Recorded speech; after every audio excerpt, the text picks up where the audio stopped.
Hello. 저는 정교함과 깊은 인간미를 아우르는 한국인 작가 준영입니다. 서사적이고 사회심리학적인 단편소설과 회고록 분야에서 독자들의 심금을 울리는 글을 써왔습니다. 인물의 고뇌하는 내면, 시적인 배경 묘사, 그리고 날카로운 언어로 정평이 나 있으며 외국 이야기를 한국적인 정서로 자연스럽게 풀어내는 데 탁월하다는 평을 듣고 있습니다. 하이.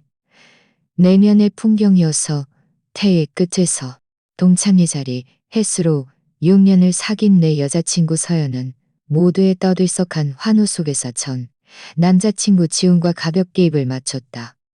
찰나의 순간이었음에도 불구하고 그곳의 분위기는 일순간 정적에 휩싸였고 모두의 시선은 나에게로 향했다.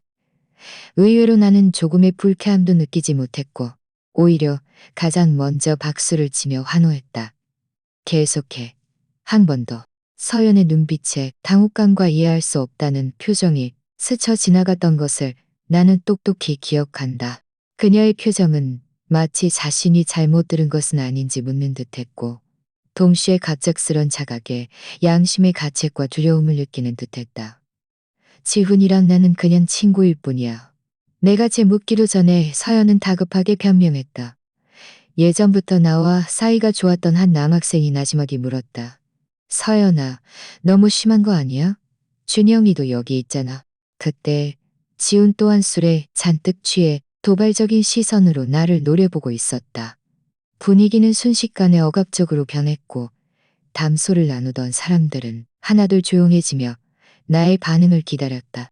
나는 옅게 웃으며 말했다. 마침 분위기도 달아올랐는데 오늘 밤 둘이서 하룻밤 같이 보낼 생각은 없어? 이 말 속에는 피아냥거림이 가득했고 모두는 나의 비웃음을 알아챘다. 서연은 마침내 분노했다. 준영아, 그냥 농담이었을 뿐인데 그렇게까지 예민하게 굴 필요 있어?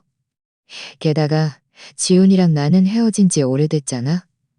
내가 몇 번이나 말했잖아. 여기서는 지훈이가 내 유일한 친구라고. 우리 사이에 진짜 중요한 건 이미 다 끝났는데 왜 너는 좀 더 대범해지지 못하는 거야? 지훈은 크게 웃으며 말했다. 걱정 마. 준영이는 그렇게 째째하게 굴지 않을 거야. 안 그래, 준영아? 모두의 표정은 복잡해졌고 나를 대놓고 깎아내리는 서연을 이상한 눈빛으로 바라보았다. 그녀가 나의 이해할 수 없는 태도에 분노하면서도 동시에 자신의 말에 어찌할 바를 몰라 하는 것이 누구의 눈에도 분명했다. 나는 그녀의 눈에서 돌아가면 이 일로 격렬한 말다툼을 벌일 작정임을 일궈냈다. 예전 같았으면 이런 상황 앞에서 나는 진작에 사람들 앞에서 격분하며 도대체 무슨 일이냐고 따져 격분하며 도대체 무슨 일이냐고 따져 무슨 일이냐고 따져 그녀 또한 나의 히스테리에 익숙해져 있었고 내가 크게 소리치며 싸울 때마다 차가운 태도로 일관하며 몇 마디 달콤한 말로 자신을 변명하곤 했다. 나는 나약한 사람처럼 망각을 택했다. 나는 우리가 그녀와 전 남자친구 지훈 때문에 몇 번이나 싸웠는지 기억조차 나지 않는다. 가장 격렬했을 때는 집거실 테이블을 뒤엎어 과일과 간식들이 바닥에 뒹굴기도 했다. 매번 싸움 후에는 긴 냉정기가 찾아왔다. 나는 이 관계로 인해 거의 트라우마에 시달렸다. 냉전은 대부분 내가 먼저 고개를 숙이고 먼저 타협하는 것으로 끝이 났다.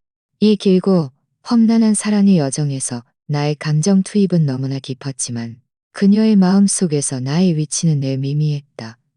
처음부터 우리 관계에는 현저한 불균형이 존재했다. 서연은 숨막힐 정도로 아름다웠다. 그녀는 캠퍼스에서 고민된 킹카였고 그녀 주변에는 끊임없이 구애자들이 몰려들었다. 대학교 1학년 때 혈기왕성한 한 남학생이 인터넷 영상에 영감을 받아 그녀의 기숙사 건물 아래에 촛불로 거대한 하트 모양을 만들었던 것을 기억한다. 그는 꽃다발을 들고 그곳에 서서 확성기로 크게 고백했고 결국 학생처장님까지 이 소동에 놀라 달려왔다. 그러나 그녀가 그토록 눈부시게 매력적이었음에도 불구하고 내 마음속 여신은 결국 나라는 평범하고 내세울 것 없는 남자를 선택했고 나에게 시집왔다. 내 친구들은 뒤에서 나를 수없이 부러워했고 심지어 나와 서연이 사랑을 나눌 때 그녀가 친구의 이름을 부른다며 농담을 하기도 했다. 이에 대해 나 역시 어쩔 수 없이 받아들일 수밖에 없었다. 서연은 인기가 많았고 그녀의 매력은 누구도 따를 수 없었다. 나는 그녀와 함께 있을 때마다 늘 불안감에 휩싸였고 언젠가 그녀가 다른 사람에게 빼앗길까 두려웠다. 그래서 나는 필사적으로 그녀를 극진히 보살폈고 나의 모든 일상을 그녀와 공유하고 싶어 한 달이 났다. 길 잃은 아기 고양이든 정성껏 만든 아이스크림이든 혹은 특이하게 생긴 과일이든 생활 속에 찾고 흥미로운 모든 것을 나는 가장 먼저 그녀에게 말하고 싶었다. 하지만 돌아오는 대답은 늘 차가운 두 글자, 재미없어. 그전까지 나는 열정으로 가득했다. 번번이 벽에 부딪히고 차가운 반응에 상처받으면서도 나는 원망 없이 묵묵히 바쳤다. 나는 내가 계속해서 사랑을 준다면 비록 먼지처럼 보잘것없을지라도 남아있는 낭만을 지킬 수 있다면 언젠가는 그녀를 감동시키고 그녀의 마음을 얻을 수 있을 것이라고 굳게 믿었다. 우리는 서로 이런 소모적인 관계에 익숙해져 있었다.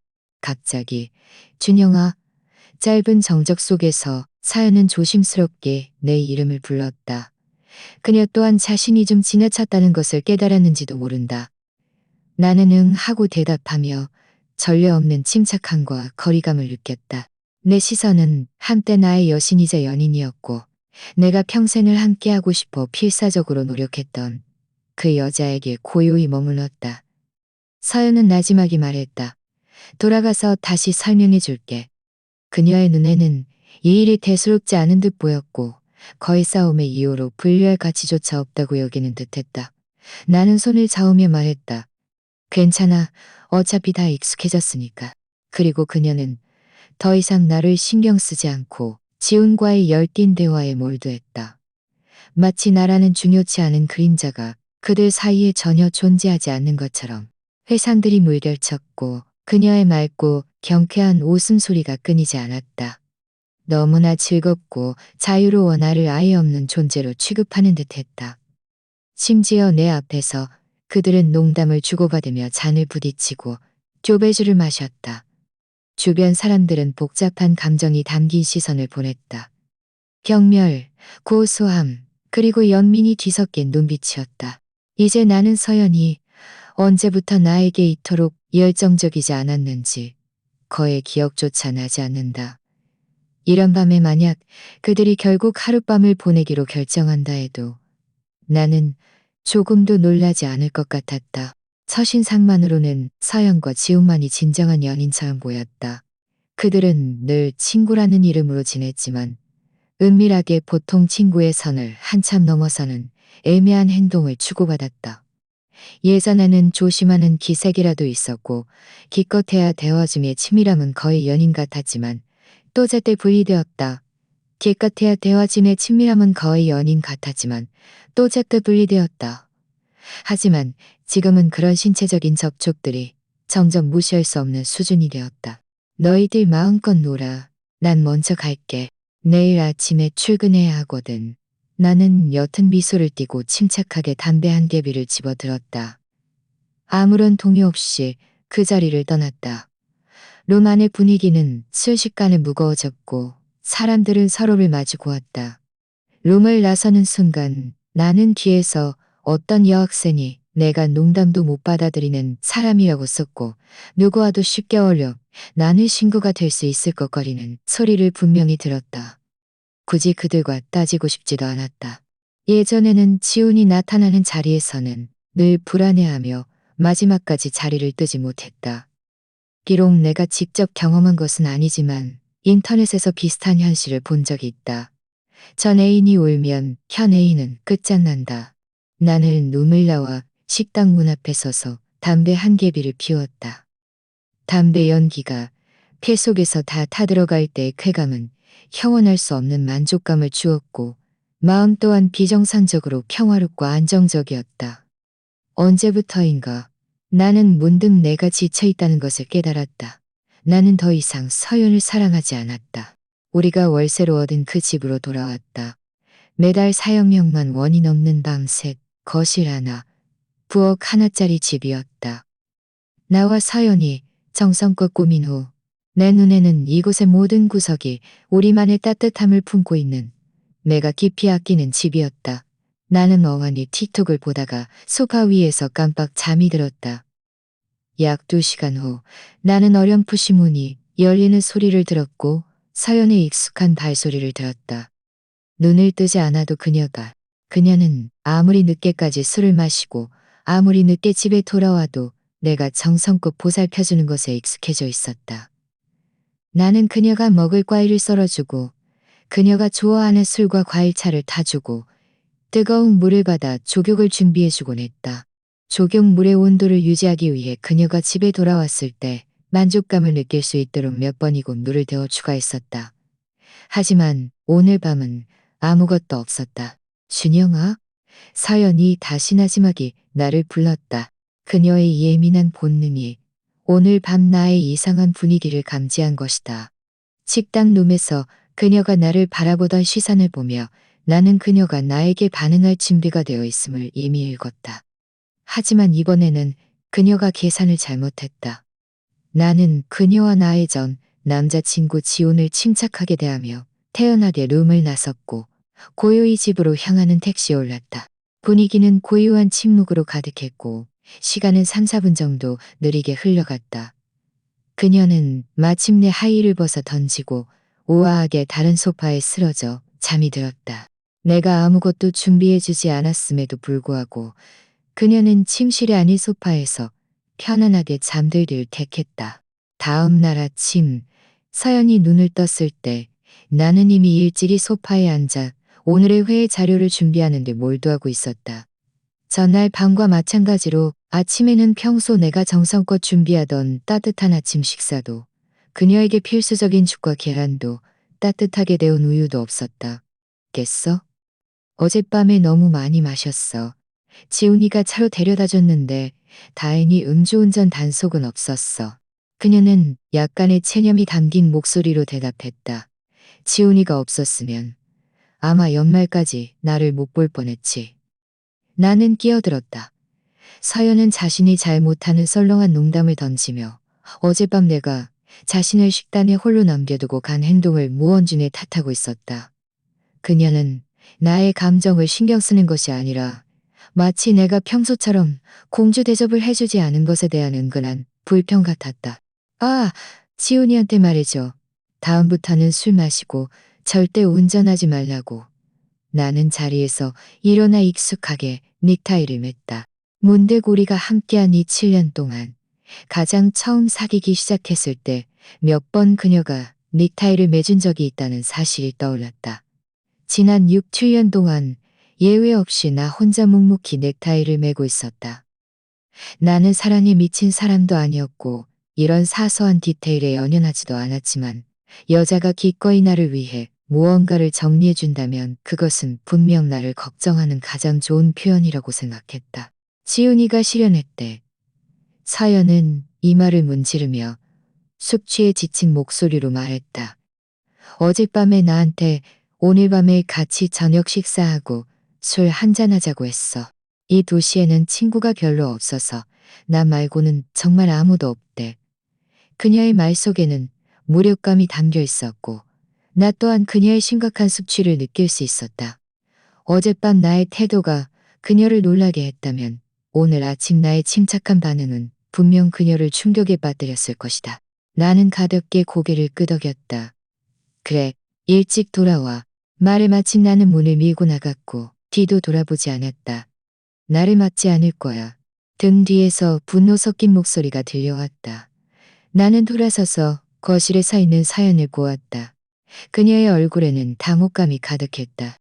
그날 밤 나는 회사에서 야근을 했다. 6시 정각, 정확히 그녀가 보낸 사진 한 장을 받았다. 사진 속에는 그녀와 지훈이 식당에서 즐겁게 웃는 모습이 담겨 있었다. 나는 매우 놀랐다. 이전에는 이런 일들을 그녀가 먼저 나에게 말해준 적이 없었다. 매번 내가 끊임없이 캐물었고, 그녀가 끊임없이 캐물었고, 그녀가 궁지에 몰려서야 겨우 진실을 털어놓곤 했다. 나는 거의 무너져 내릴 지경이었다. 그 가장 어두웠던 시경이었다. 지훈이라는 이름만 들어도 나의 심장은 저절로 떨렸고 식은땀이 이유 없이 솟아났으며 통제할 수 없었다. 나는 늘 지훈이 나의 숙적이며 나를 완전히 미치게 만드는 악마라고 생각했다. 하지만 이번에는 전례 없는 평온함을 느꼈다. 마음속의 잔잔한 감정은 마치 평범한 친구와 그의 동료가 함께 식사하는 것을 보는 것처럼 담담했다. 알았어. 나 먼저 야근할게. 나는 메시지를 보냈다. 상대방은 더 이상 답장을 보내지 않았다. 사진 속 지우는 매우 지쳐 보였고 안쓰러울 정도로 초췌했다. 그는 정말 헤어졌을지도 모른다. 마음속에 혼란스럽고 어지러운 생각들은 겨우 몇 분 동안 지속되었고 나는 다시 업무에 집중했다. 점차 나는 사연을 무시하기 시작했다는 것을 깨달았다. 나는 더 이상 그녀의 기분이 저조한지 아닌지 배부르게 먹었는지 잘 잤는지 신경 쓰지 않았다. 그녀가 지금 어디에 있는지 누구와 어떤 이야기를 나누고 있는지 누구와 어떤 이야기를 나누고 있는지 나는 더 이상 관심이 없었다. 그녀가 몰래 다른 구애자들의 카톡을 추가했는지 맙소사. 나는 과거에 내가 매일 이런 가치 없는 문제들로 시간을 보냈다는 것을 뒤늦게 깨달았다. 그날 밤 서연은 집에 돌아오지 않았다. 예전 같았으면 나는 미쳐버렸을 것이다. 미친 듯이 그녀에게 전화를 걸고 그녀의 절친 명명에게 상황을 물었을 것이다. 그녀를 찾지 못하면 심지어 경찰에 신고했을지도 모른다. 한 번은 그녀가 밤새 집에 돌아오지 않아나는 발을 동동 구르며 안절부절 못했다. 그 불안감은 최근 틱톡에서 현상금까지 걸고 전 세계 네티즌들에게 여자친구가 묻고 있는 호태기 네티즌들에게 여자친구가 묻고 있는 나는 단호하게 경찰에 신고했다. 경찰은 그녀의 절친 하늘의 집에서 서연을 찾았다. 그녀가 돌아온 후 우리는 격렬한 말다툼을 벌였다. 그때였다. 내 마음속에 가득 차있던 억울함과 절망 속에서 나는 그녀가 8억년만 원 넘게 주고 샀다고 고집했던 것을 테이블을 분노에 차 뒤엎었다. 그 일로 우리는 거의 보름 동안 냉전에 들어갔고 결국 내가 먼저 고개를 숙이고 그녀에게 사과했다. 그녀는 그때 무표정하게 나를 바라보며 차갑게 말했다. 이번에는 네가 거실 테이블을 뒤엎었지만 다음번에는 네 주먹이 내 몸에 떨어질까? 나는 무릎을 꿇고 끊임없이 맹세했다. 그녀에게 내가 그녀를 뼛속 깊이 사랑해서 그녀 없이는 미쳐버릴 것이라고 말했다.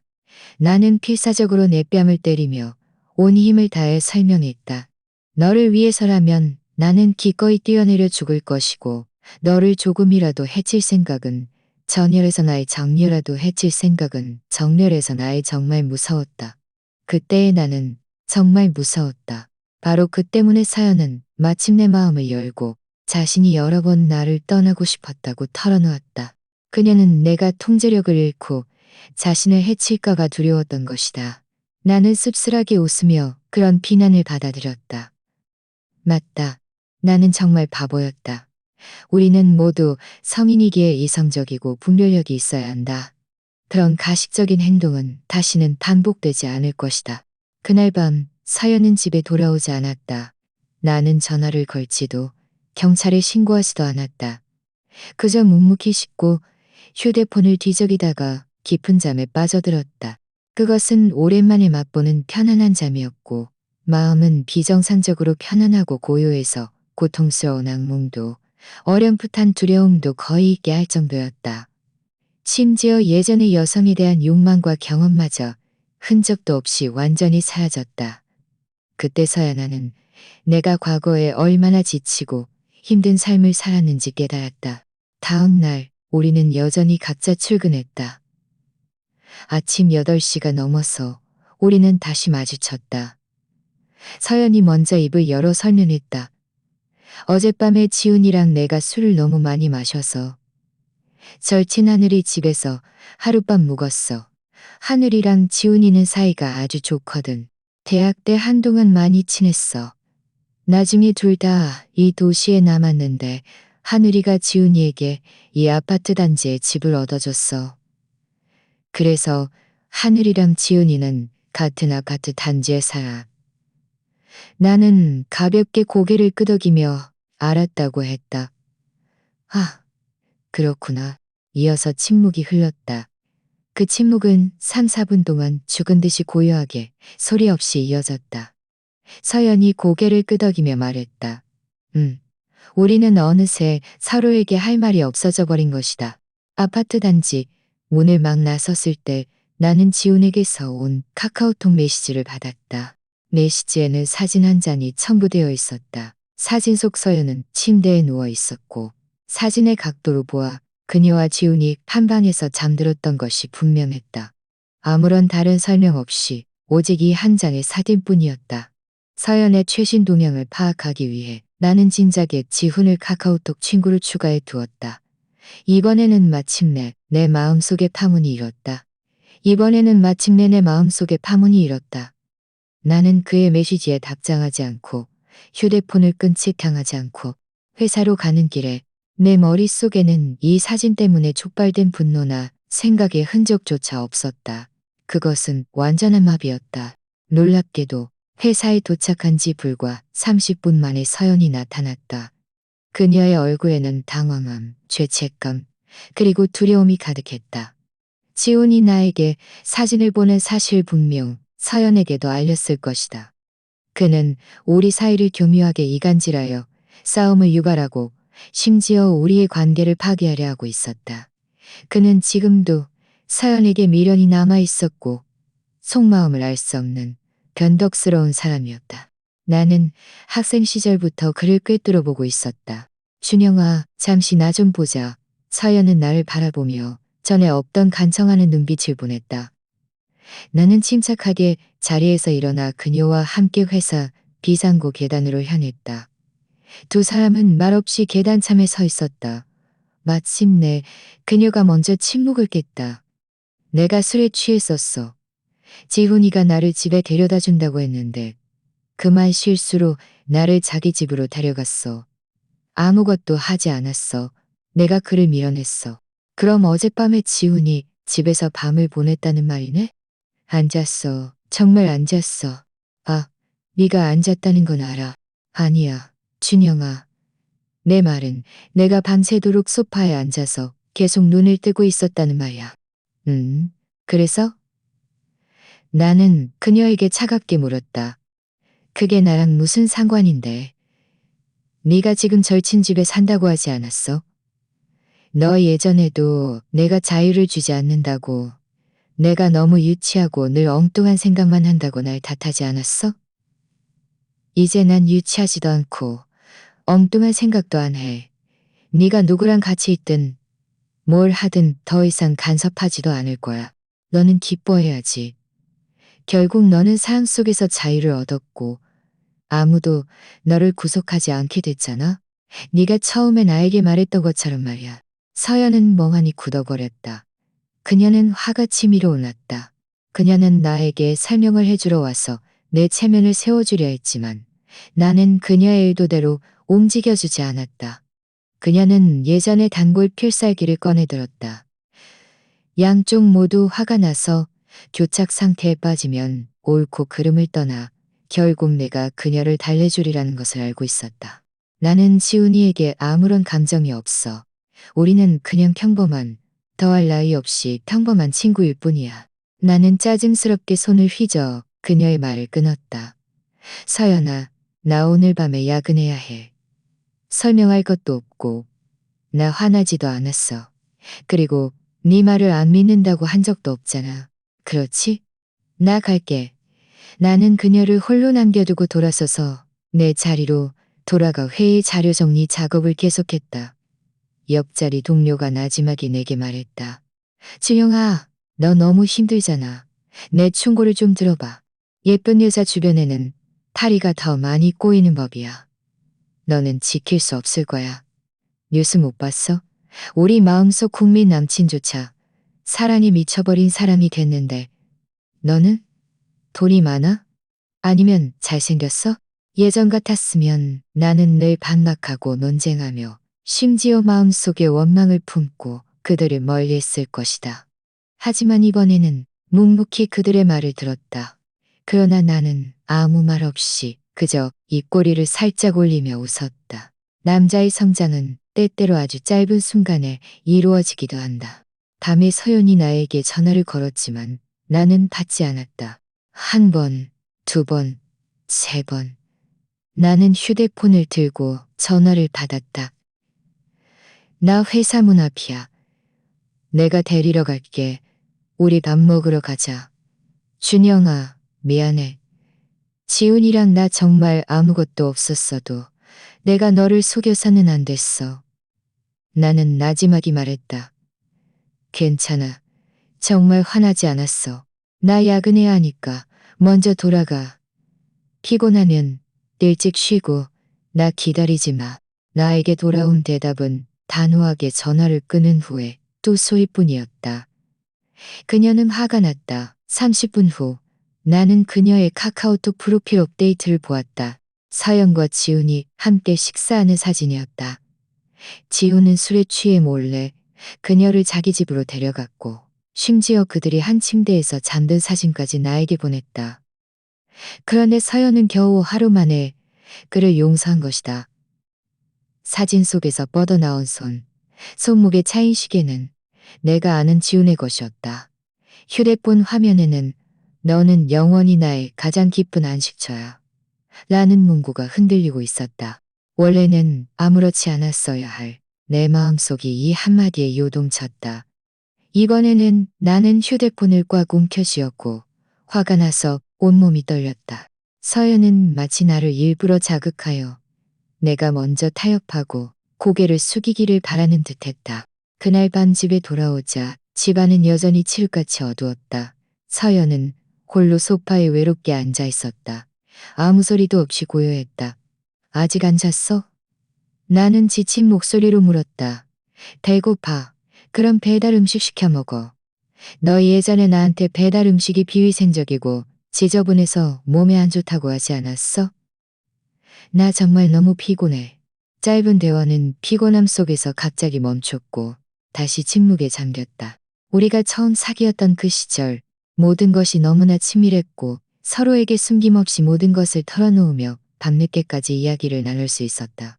그때 서연 또한 휴대폰으로 생활 속의 소소한 재미들을 나에게 기꺼이 공유하곤 했다.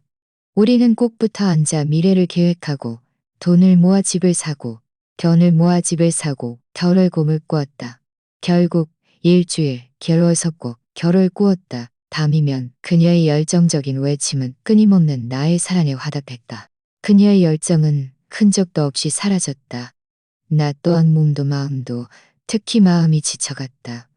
매일 퇴근 후 나는 그저 습관적으로 그녀를 보살폈고 그 세심한 배려들은 내 삶의 고유한 일부가 되어버렸다. 마치 피와 살처럼. 준영아, 혹시 그날 밤 내가 술에 취해서 지훈이랑 키스한 것 때문에 나한테 점점 더 차갑게 구는 거야? 아니면 내가 너한테 절친 집에 있었다고 거짓말했던 그날 때문이야? 나 조금 무서워, 준영아. 지금의 네가 나를 낯설게 만들어. 오늘 일어난 일에 대해서는 서연은 한마디도 언급하지 않았다. 나는 어둠 속에서 익숙하게 담배를 꺼내 그를 불을 붙이고 깊이 한 모금 빨아들였다. 이게 네가 바라던 삶인 거지? 근심 걱정 없이 구속받지 않는 삶, 안 그래?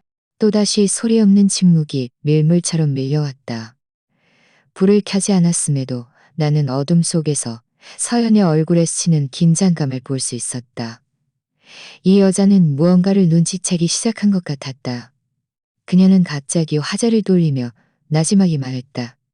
새 옷을 샀는데 너를 위해 특별히 고른 거야. 피곤해. 말을 마친 그녀는 돌아서서 방으로 들어갔고 문을 닫았다.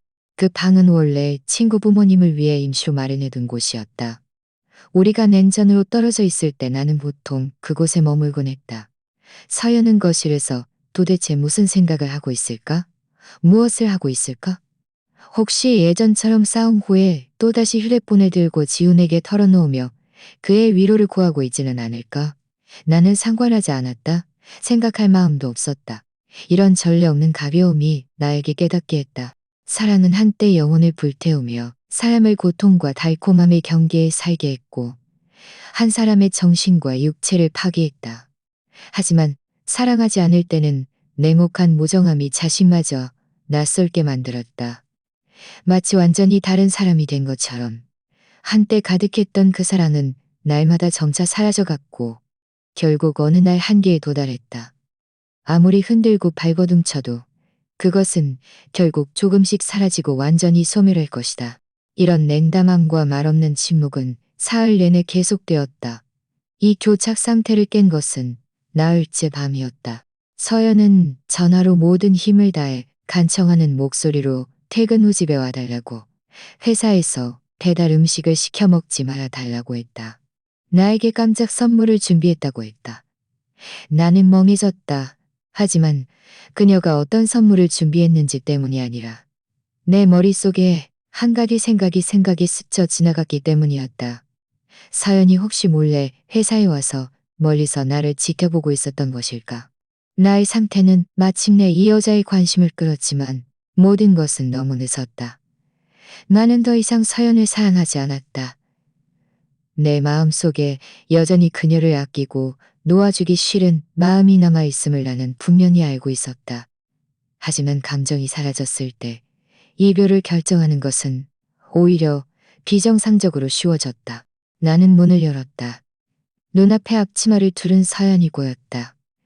이미 먼지가 쌓여있던 테이블 위에는 갖가지 집밥 반찬들이 가득 차려져 있었고 옆에는 소주 한 병이 가지런히 놓여 있었다. 서연의 절친 하늘과 지훈도 그 자리에 있었다. 지훈이 일어나 나를 맞으며 말했다. 준영아, 할 말 없어. 미안해.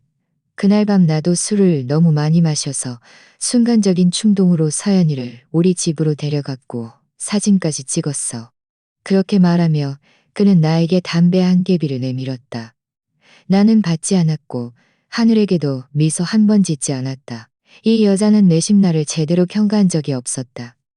나와 지훈 사이에서 그녀는 의심할 여지 없이 후자 편이었다. 내가 아는 것도 많았지만 내가 미처 알아채지 못한 것들도 분명 많았을 것이다.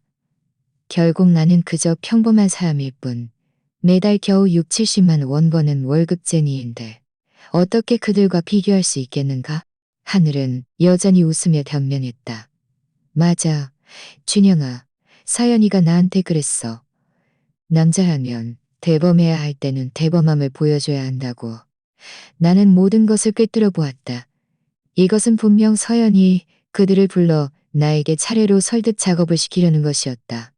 그들의 놀란 시선 속에서 나는 어쩔 수 없이 두 손을 펼치며 담담하게 말했다. 나는 정말 화나지 않았어. 이 순간 서연은 마침내 당황했다. 내가 예전에는 한 번도 본 적 없는 뼛속 깊이에서 우러나오는 당황스러움이었다. 그녀가 나를 바라보는 눈빛에는 한 줄기 두려움이 비쳤다. 나는 잠시 망설이다가 지훈을 돌아보며 모두를 믿을 수 없게 만드는 한마디를 물었다. 어때? 서연이 깨어났을 때 여전히 예전 같았어. 내가 무심하고 심지어 아무렇지 않은 태도로 그들의 모든 질문을 일축했다는 것을. 밥 먹자. 서연아, 네가 요리까지 할 줄은 몰랐네. 나는 혼자서 밥을 먹기 시작했다. 나물 한 조각을 집어들었다. 씁쓸한 맛이었다. 마치 테이블에 정성껏 차려졌지만 이미 변질된 강정처럼. 서연의 손은 앞치마를 꽉 움켜쥐었고 손가락 끝은 하얗게 변했다. 그녀는 아마 자신이 언젠가 체면을 버리고 요리를 했을 때 나에게서 이런 시큰둥하고 담담한 무시를 받게 될 것이라고는 상상도 못했을 것이라고는. 준영아, 너 도대체 뭘 원하는 거야? 하늘이 가장 먼저 참지 못하고 젓가락을 내려놓았다. 서연이가 이 정도로 노력했는데 누구한테 인상 쓰는 거 아니야? 나는 입안에 반찬을 삼키고 그를 올려다보았다. 마치 날씨 이야기를 하듯이 평온한 어조로 말했다. 나는 그저 밥을 먹는 중이야. 어쨌든 서연이가 나를 위해 처음으로 해준 밥인데 낭비할 수는 없잖아. 지훈의 얼굴은 하얗게 질렸다가 붉게 변했다. 그는 술 한 잔을 벌컥 마셨다. 준영아, 너 비아냥거리지 마. 그날 밤 일은 내가 잘못했어. 사과할게. 하지만 서연이랑 나는 정말 아무것도 아니야. 네 마음에 화가 있다면 나한테 풀라고? 나한테 풀라고. 나는 웃으며 젓가락을 내려놓았다. 지훈아, 내가 아직도 예전처럼 너랑 서연이가 한마디만 더 해도 미쳐버릴 거라고 생각해. 나는 서연을 돌아보았다. 그녀의 눈가는 붉어졌고 입술은 미미하게 떨렸다. 서연아, 대학 때 너는 내가 지훈이처럼 능글맞지 않고 성실해서 좋다고 했지. 나는 그걸 믿었어. 그래서 나는 너에게 온 힘을 다해 잘해줬고 너를 공주처럼 떠받들었어. 너는 기름 냄새를 싫어한다고 해서. 나는 5년 동안 너를 부엌에 못 들어오게 했어. 너는 서프라이즈를 좋아한다고 해서. 나는 석 달치 월급으로 가방을 사줬어. 너는 지훈이가 그저 친구일 뿐이라고 해서. 나는 모든 불안감을 억누르고 대범한 척했어. 그런데 너는? 나의 목소리는 여전히 평온했지만 오랜 세월 쌓인 피로가 묻어 있었다. 너는 나의 목소리는 나이조차 지루하다고 생각했지. 너는 그가 실연해서 아파할 때 위로해주면서도 내 생일조차 잊어버렸어. 서연은 벌떡 일어섰고 눈물이 뚝뚝 떨어졌다. 아니야. 나는 그냥 네가 잘해주는 것에 익숙해졌을 뿐이야. 익숙해졌을 뿐이라고. 나는 고개를 저었다. 익숙함이 너의 당연한 상처의 이유가 될 수는 없어. 너는 늘 내가 유치하고 예민하다고 말했지만 생각해 본 적 있어? 나의 예민함은 결코 저절로 생긴 것이 아니야. 네가 수없이 경계를 흐릿하게 하고 수없이 거짓말을 해서 나를 그렇게 만든 거야. 지훈이 끼어들려 했지만 나의 눈빛에 제지당했다. 그날 동창회에서 너와 그가 키스하던 순간 나는 문득 모든 것을 놓아버렸다. 나는 서연의 눈을 바라보며 속마음을 말했다. 화가 나지 않은 게 아니야. 문득 가치 없다고 느껴진 거야. 6년의 감정은 나의 모든 열정과 기대를 소진시켰고 결국 나는 분노할 기력조차 없게 됐어. 지훈이가 너희가 한 침대에 있는 사진을 나에게 보냈고 나는 프로필에 가장 깊은 안식처라고 올렸어. 따져 묻고 비굴하게 화해를 구했겠지.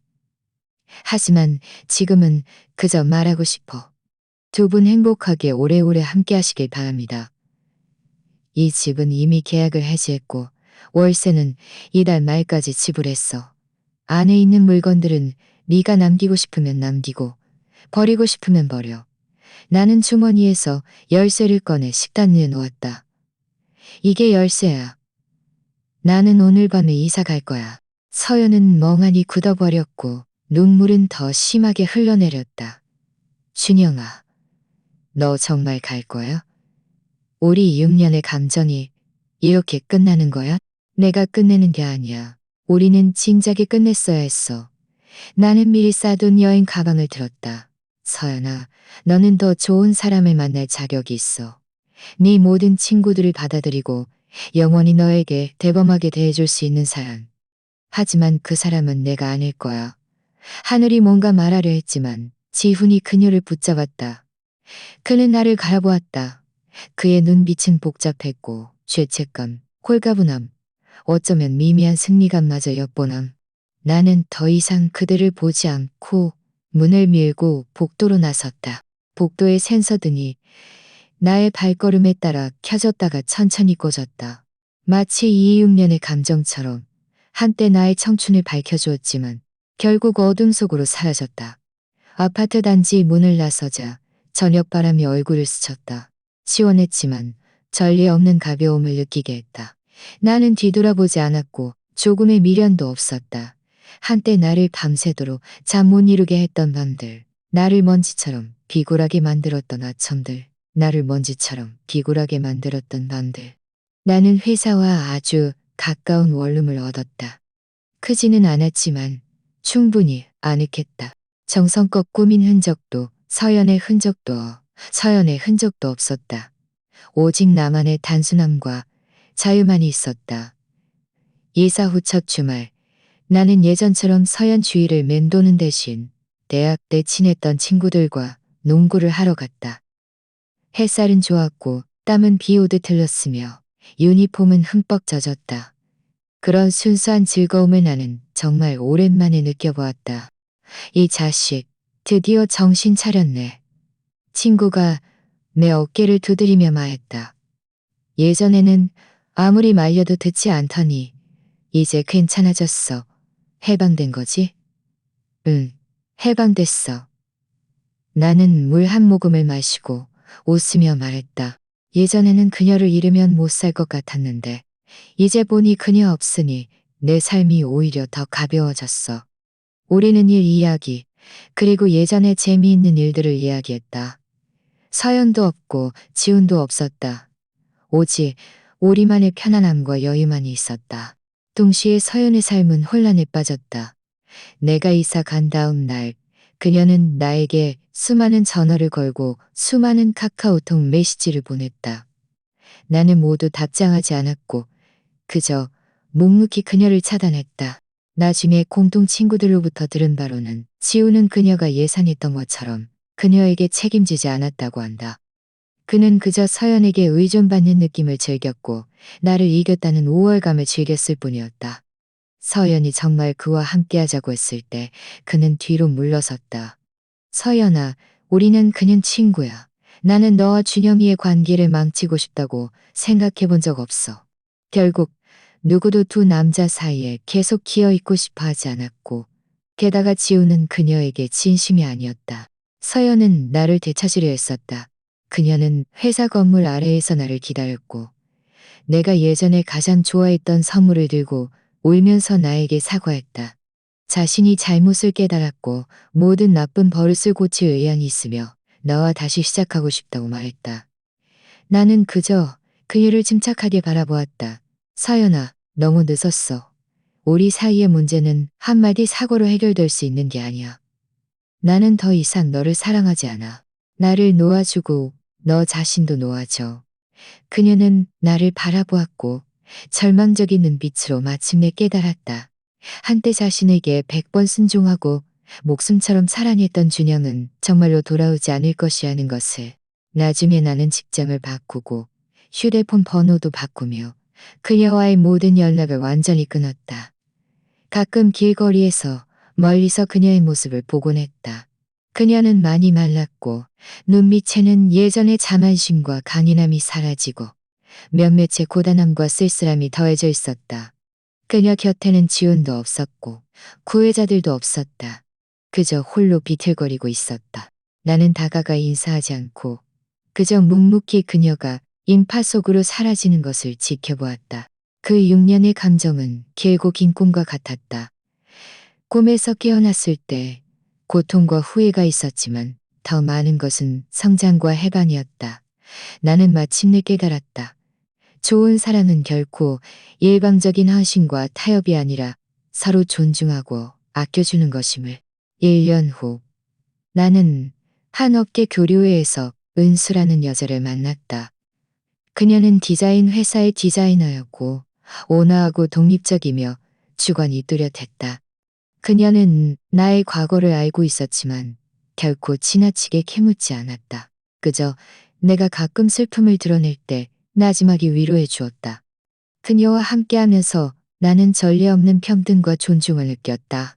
우리는 함께 업무에 대해 논의하고 함께 요리하고 함께 여행했다. 그녀는 나를 위해 넥타이를 정리해 주었고 내가 야근할 때는 따뜻한 메시지를 보내주었으며 내가 공유하는 모든 시시콜콜한 이야기를 진지하게 경청해 주었다.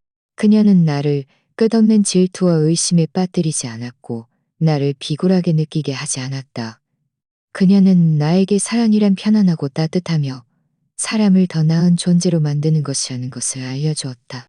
어느 화창한 주말 우리는 함께 공원으로 산책을 나갔다. 은수는 나의 어깨에 기대어 나지막이 물었다. 준영아, 우리 이렇게 계속 행복하게 지낼 수 있을까? 나는 그녀의 손을 꽉 잡고 그녀의 눈 속 별빛을 바라보며 단호하게 말했다. 그럴 거야. 내가 평생을 걸고 너에게 증명해 보일게. 마치 예전에 서연에게 했던 말처럼. 하지만 이번에는 나는 자신감과 확신으로 가득했다. 이번에는 내가 올바른 사람을 만났다는 것을 알고 있었기 때문이다. 멀리서 지는 해는 우리의 그림자를 길게 늘어뜨렸다. 한때의 상처와 후회는 모두 성장의 양분이 되어 나의 미래를 풍요롭게 하고 있었다.